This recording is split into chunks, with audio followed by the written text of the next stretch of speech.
Ce qui se passe actuellement au Real Madrid, vraiment, ça me régale. Ça me régale de ouf. Parce que tous les matins, on voit de nouvelles choses sortir. On dirait que c'est une télé-réalité. On dirait vraiment que c'est une télé-réalité.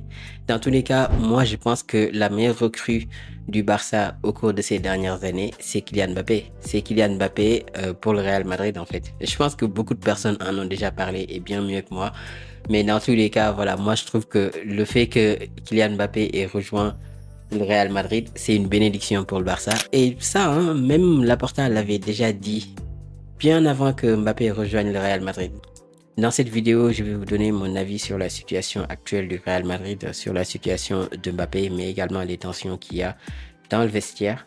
Mais avant ça, laissez un commentaire quand même pour référencer cette vidéo parce que je viens d'arriver sur YouTube et je souhaiterais que la chaîne se développe de plus en plus. Donc abonnez-vous, partagez la vidéo et dites-moi aussi en commentaire ce que vous pensez actuellement de ce qui se passe au Real Madrid. Donc bienvenue dans cette nouvelle vidéo et bonjour à toutes et à tous.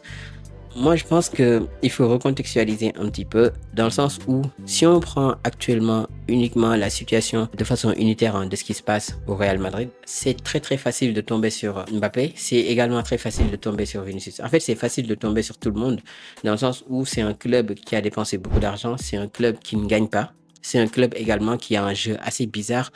Niveau administratif également, ça ne marche pas. Les finances ne sont pas au beau fixe dans le sens où le Santiago Bernabéu a beaucoup de défauts et du coup, ça ne génère pas l'argent qu'ils attendaient. Donc, il y a beaucoup de choses en fait qui vont pas. On va dire que le navire est touré de partout.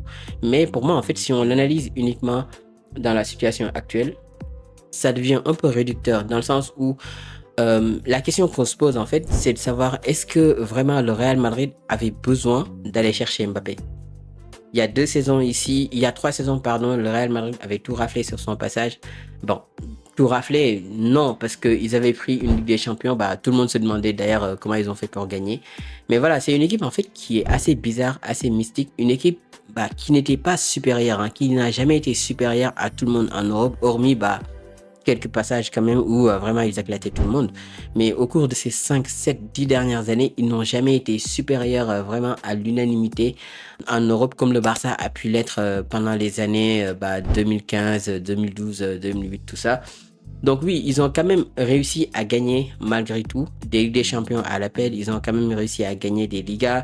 C'est une équipe qui s'est toujours basée sur le pouvoir de l'amitié, qui a toujours eu un vestiaire très soudé, très équilibré, des stars, des jeunes qui ont été mélangés avec des vieux, des mecs en fait qui croyaient au club.